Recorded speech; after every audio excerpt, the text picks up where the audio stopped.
Warahmatullahi wabarakatuh. Saya Kiki Dinda Linggar Arum dari kelompok 12 yang akan mempresentasikan yaitu penilaian pembelajaran terstruktur dan tidak terstruktur dalam teknologi pendidikan. Saya akan menjelaskan sedikit mengenai penilaian pembelajaran terstruktur. Pengertian penilaian pembelajaran terstruktur menurut Salim merupakan proses pembelajaran yang dimulai dengan pembukaan pembelajaran dengan menyampaikan kata kunci tujuan yang ingin dicapai, memaparkan isi, dan diakhiri dengan memberikan soal-soal atau tugas kepada mahasiswa atau murid. Pembelajaran terstruktur merupakan seperangkat tindakan yang dirancang untuk proses belajar dengan mempertimbangkan permasalahan dalam perkuliahan atau pembelajaran. Pada proses ini diberikan metode, teknik, dan pendekatan sesuai dengan karakteristik pembelajaran materi sehingga perlu strategi yang tepat. Pengertian lain pembelajaran terstruktur adalah suatu hasil yang dicapai setelah ia melalui proses belajar yang berwujud angka, simbol-simbol yang menyatakan kemampuan siswa dalam suatu materi pembelajaran tertentu. Jadi dapat disimpulkan di sini penilaian pembelajaran terstruktur merupakan suatu proses pembelajaran yang ingin dicapai yang dilakukan oleh guru. Di sini siswa mengerjakan soal-soal atau tugas yang diberikan oleh guru tersebut untuk mencapai sebuah tujuan. Tujuannya yaitu apa? Tujuannya itu untuk seberapa jauh siswa itu menguasai materi yang diberikan. Yang kedua yaitu tugas terstruktur. Tugas terstruktur adalah salah satu bentuk kegiatan kurikuler sebagai sarana untuk mencapai tujuan pembelajaran. Jika proses kegiatan pasti ada arah tujuan yang hendak dicapai. Demikian halnya belajar mengajar yang dilakukan guru. Guru diharapkan memiliki strategi tertentu dalam melaksanakan pembelajaran agar tujuan dapat dicapai secara efektif dan efisien. Sedangkan dalam sumber lain, tugas struktur adalah tugas yang diberikan kepada siswa dengan batasan tertentu setelah ia melaksanakan suatu materi pembelajaran. Pengertian lain, tugas terstruktur merupakan kegiatan pembelajaran berupa pendalaman materi untuk peserta didik, dirancang guru untuk mencapai kompetensi. Waktu penyelesaian penugasan ditentukan oleh guru, dan di sini murid hanya mengerjakan tugas yang ditentukan oleh guru tersebut dan mengumpulkan sesuai yang ditentukan tersebut. Misalnya tugas ini dikumpulkan pada pertemuan minggu berikutnya atau beberapa hari lagi tergantung guru. Pendapat lain oleh Sukartiwi bahwa model pembelajaran tugas terstruktur adalah tugas mandiri yang diselesaikan seorang siswa dengan batas yang ditentukan oleh guru. Misalnya, tugas harus dikumpulkan pada pertemuan minggu berikutnya atau pertemuan hari setelah pembelajaran. Kegiatan tugas mandiri itu merupakan kegiatan pembelajaran yang mengembangkan kemandirian belajar peserta didik. Guru berperan sebagai fasilitator, tutor, teman belajar. Strategi yang disarankan adalah discovery inquiry dan tidak disarankan dengan strategi expository. Metode yang digunakan seperti diskusi kelompok, pembelajaran kolaboratif, observasi sekolah, eksplorasi, dan kajian pustaka atau internet atau simulasi. Sedangkan tujuan dan ruang lingkup. Tujuan pembelajaran terstruktur adalah untuk menunjang pelaksanaan program intrakurikuler. Tujuan tersebut juga agar siswa dapat lebih menghayati bahan-bahan pelajaran yang telah dipelajari, serta melatih siswa untuk melaksanakan tugas secara bertanggung jawab. Ruang lingkup. Ruang lingkupnya ada 4. Yang pertama yaitu guru memberikan tugas kepada siswa untuk dikerjakan di luar jam pembelajaran tatap muka atau di rumah. Yang kedua, tugas diberikan dapat diselesaikan dalam waktu separuh waktu tatap muka suatu pokok bahasan. 3. Siswa mengerjakan tugas tersebut secara individu maupun kelompok. 4. Pengumpulan tugas sekaligus dilakukan pemeriksaan dan penilaian. Azas pelaksanaan. Kegiatan terstruktur dapat dilaksanakan di rumah, di perpustakaan, atau di tempat lain. Tentunya juga dapat disesuaikan dengan materi pokok bahasan yang sedang dipelajari. Misalnya dapat berupa membuat laporan, mengarang, mengerjakan soal-soal, membaca, dan sebagainya. Bentuk pelaksanaan tugas terstruktur. Bentuk tugas terstruktur dilaksanakan secara perorangan maupun kelompok. Kerja kelompok mempunyai arti sangat penting untuk mengembangkan sifat gotong royong, tanggung jawab, persaingan sehat, kerjasama dalam kelompok, dan kemampuan memimpin. Jenis tugas hendaknya juga disesuaikan dengan jumlah anggota kelompok, sehingga tugas benar-benar dapat dilakukan secara kelompok. Jadi tugas yang tidak seharusnya diberikan secara kelompok dapat menimbulkan kesulitan-kesulitan bagi siswa. Sedangkan tugas perorangan mempunyai makna untuk mengembangkan sikap mandiri dan memungkinkan penyesuaian kegiatan belajar dan minat serta kemampuan siswa. Langkah-langkah pelaksanaan.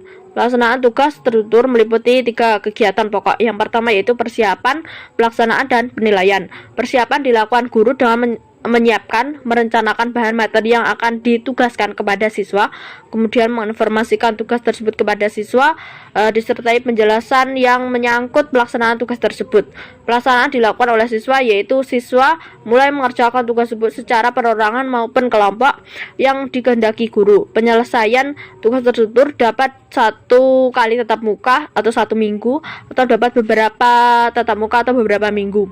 Penilaian terstruktur dilakukan terutama terhadap hasil kegiatan terstruktur. Penilaian kegiatan terstruktur dilakukan setelah siswa selesai mengerjakan tugas struktur, dan hasil penilaian tersebut dipertimbangkan dalam menentukan nilai rapor.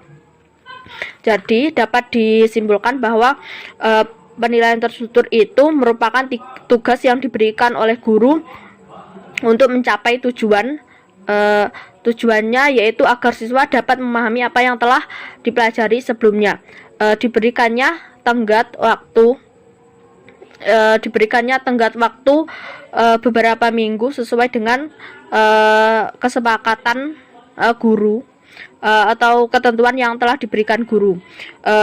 Di sini guru dan murid tidak melakukan tatap muka, melainkan yaitu tadi diberikan tugas tersebut dan pelaksanaannya itu bebas di rumah atau di tempat lain sesuai dengan apa yang telah ditugaskan. Contohnya itu observasi. Sehingga apabila tugas tersebut observasi, tentunya tidak hanya di rumah, tetapi melakukan observasi di tempat-tempat lain, sehingga tugas tersebut itu menyesuaikan yang telah ditugaskan oleh guru.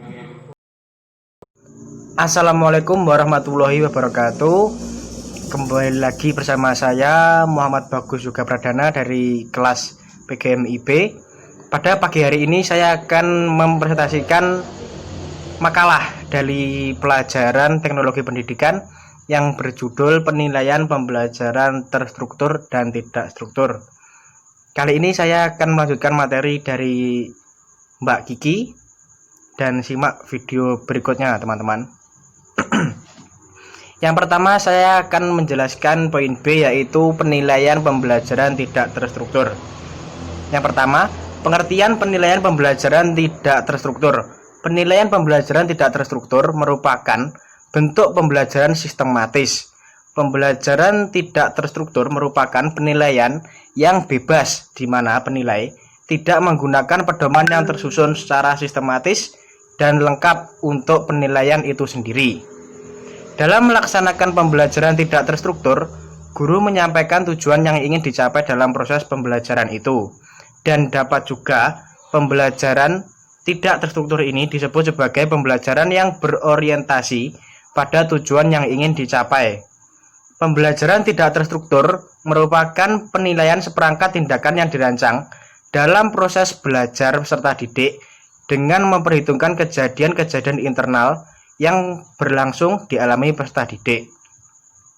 Penilaian pembelajaran tidak terstruktur adalah kegiatan pembelajaran yang berupa penugasan pendalaman materi pembelajaran yang dirancang oleh guru dan diberikan kepada peserta didik yang dirancang untuk menunjang pencapaian tingkat kompetensi atau lalu lintas mata pelajaran, di mana waktu penyelesaian tugas tersebut diatur sedemikian rupa, atau disebut juga dengan tugas yang tidak terstruktur. Yang kedua, saya akan menjelaskan tugas tidak terstruktur. Kegiatan pembelajaran berupa pendalaman materi untuk peserta didik dirancang guru untuk mencapai kompetensi tertentu. Waktu penyelesaian penugasan ditentukan oleh peserta didik dan tidak terjadi interaksi langsung antara pendidik dengan peserta didik. Kegiatan ini dirancang oleh guru namun tidak dicantumkan dalam jadwal pembelajaran, baik untuk sistem yang digunakan adalah discovery inquiry dengan metode seperti penugasan, observasi lingkungan, atau proyek. Yang ketiga ialah konsep penilaian pembelajaran tidak terstruktur. Pembelajaran tidak terstruktur ialah biasa dilakukan dengan cara pemberian tugas. Tugas tidak terstruktur berfungsi untuk membiasakan peserta didik untuk bekerja secara kelompok atau dalam tim, memberikan kesempatan siswa untuk berkreasi dan menumbuhkan sifat percaya diri. Tugas tidak terstruktur juga dapat memanfaatkan untuk mengarahkan pembelajaran pada tema yang lebih kontekstual dan bernilai variatif dengan memanfaatkan sumber belajar yang beragam, seperti berbasis konten informasi dari dunia IT atau informasi dari lingkungan dan observasi. Penilaian pembelajaran tidak terstruktur diambil dari kegiatan siswa, misalnya diskusi guru dengan siswa, penjelasan siswa di depan teman-temannya, sikap kepribadian dan karakter siswa, dan biasanya penilaian tidak terstruktur tidak diukur dengan angka, melainkan dengan kode, misal A, B, C, dan E. Penekanannya adalah pada ranah afektif dan psikomotorik. Tugas tidak terstruktur mungkin agak jarang diberikan oleh guru, kadang diberikan sekali dalam satu semester. Tugas tidak terstruktur biasanya diberikan dalam bentuk proyek dan biasanya juga dalam bentuk kelompok. Tugas dalam bentuk proyek inilah yang memerlukan waktu yang lama. Yang keempat ialah tugas mandiri tidak terstruktur.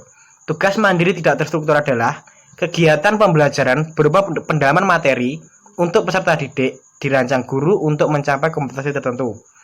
Waktu penyelesaian penugasan ditentukan oleh peserta didik dan tidak terjadi interaksi langsung antara peserta didik dengan pendidik. Kegiatan ini dirancang oleh guru namun tidak dicantumkan dalam jadwal pelajaran, baik untuk sistem yang digunakan adalah sama seperti penugasan tidak terstruktur kelompok tadi, yaitu masih discovery inquiry dengan metode seperti penugasan, observasi lingkungan, atau proyek. Bedanya tugas mandiri tidak terstruktur dan tugas tidak terstruktur ialah pada jenis kelompoknya. Jika tugas tidak terstruktur biasanya dalam bentuk kelompok, namun jika tugas mandiri ya dilakukan sendiri-sendiri. Yang kelima ialah langkah-langkah pengembangan. Pengembangan kegiatan pembelajaran dilakukan dengan langkah-langkah sebagai berikut. Yang pertama ialah mengkaji dan memetakan KD. KD itu atau kompetensi dasar, agar diketahui karakteristiknya. Hal ini diperlukan guna merancang strategi dan metode yang aman digunakan pada kegiatan tatap muka, tugas struktur, dan tugas mandiri maupun tugas tidak terstruktur. Mendeskripsikan KD secara lebih rinci dan terukur ke dalam rumusan indikator kompetensi. Indikator berguna untuk merancang kegiatan pembelajaran yang diperlukan. Indikator yang dominan pada prinsip dan prosedural, misalnya, menyarankan kegiatan pembelajaran dengan strategi discovery inquiry. Yang C ialah membuat desain pembelajaran bentuk silabus atau desain umum pembelajaran. Yang D ialah menjabarkan silabus atau desain pembelajaran dalam bentuk rancangan pelaksanaan pembelajaran atau RPP di dalam setiap pertemuannya. Yang C ialah melaksanakan pembelajaran sesuai dengan silabus atau desain pembelajaran dan RPP. Yang F ialah melakukan penilaian proses hasil belajar dan mengukur pencapaian kompetensi siswa. Yang selanjutnya saya akan menjelaskan ketentuan tugas terstruktur dan tidak terstruktur.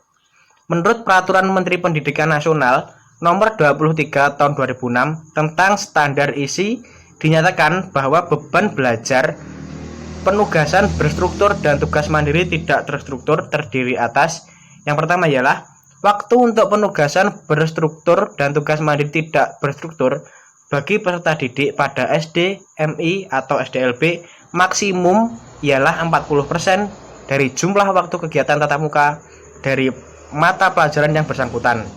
Yang kedua ialah waktu untuk penugasan terstruktur dan tugas mandiri tidak terstruktur pada peserta didik di kelas menengah yaitu SMP, MTS, maupun SMPLB maksimum 50% dari jumlah waktu kegiatan tatap muka dari mata pelajaran yang bersangkutan. Yang C ialah waktu untuk penugasan berstruktur dan tugas mandiri tidak terstruktur bagi peserta didik kalangan atas ialah pada SMA, MA, SMA LB, SMK maupun MAK, yaitu berjumlah maksimum 60% dari jumlah waktu kegiatan tatap muka dari mata pelajaran yang bersangkutan. Siswa dituntut untuk lebih berpartisipasi secara aktif dalam proses belajar mengajar. Mungkin seperti itu materi sambungan dari saya. Ada kurang lebihnya mohon maaf. Ya, materi selanjutnya bakal dilanjut oleh Mbak Kiki lagi. Sekian dari saya. Wassalamualaikum warahmatullahi wabarakatuh. Manfaat tugas struktur dan tidak struktur. Manfaatnya untuk kepentingan siswa antara lain, yang pertama, siswa memiliki kesempatan melatih diri belajar secara mandiri.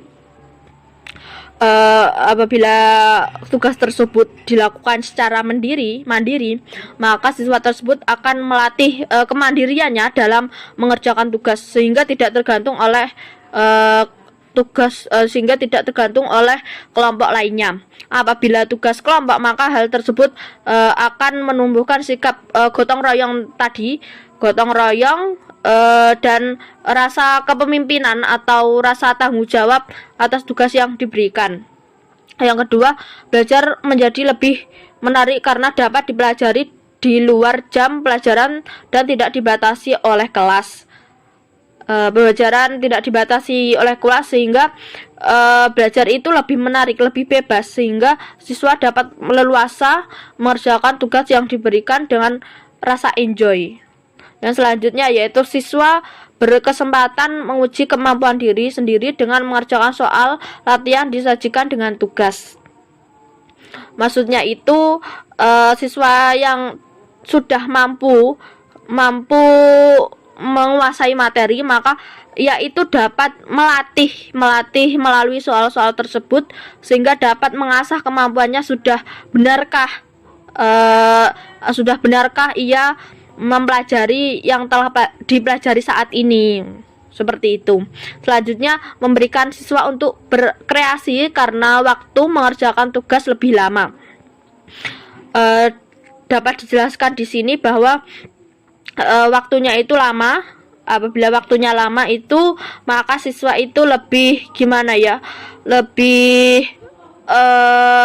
berkreasi, lebih matang untuk menyiapkan tugas tersebut, sehingga percaya diri akan meningkat dan berkreasi untuk menyajikan pembelajaran itu, untuk menyajikan tugas tersebut itu lebih baik.